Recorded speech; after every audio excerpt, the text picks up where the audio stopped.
Blind scoring is a process that allows teachers to evaluate and score student work in an objective manner by eliminating any biases such as student identification or knowledge of a student's learning style.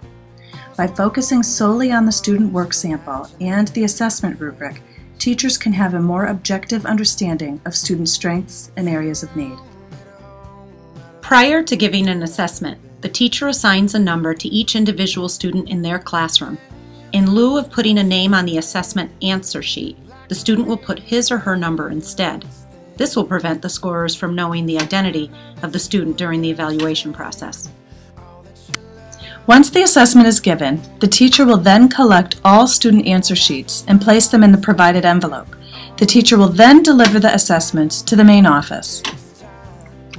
On scoring day, you will be assigned a scoring partner. Each of you will be given a classroom set of assessments to score. This means that you will be assessing 2 classroom sets. Using the scoring packet that includes the rubric and exemplars, you will assess and score each assessment by placing the appropriate score at the top corner of the assessment. You will then fold the corner forward so that the score is hidden and attach a paper clip on the fold.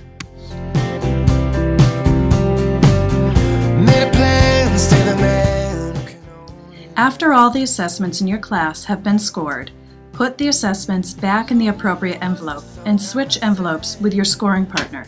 Do not exchange assessments as you go so that the class set remains intact. After the second reading, place your score for the assessment on the folded corner on top of the paperclip. Using one classroom set at a time, sort through the collection of assessments. For assessments that were scored the same, put them on top of the envelope labeled Completed. For assessments that were scored differently, put them in the pile on top of the envelope that reads Needs Third Score. With your scoring partner, review these assessments using the rubric and exemplars. If you can come to a consensus, simply put the agreed score on the bottom of the back page and circle the new score. If after reviewing together you still cannot come to a consensus on the score, you will need a third person to score the assessment. Place all the student answer sheets requiring a third score in the designated envelope. Return both envelopes back to the main office.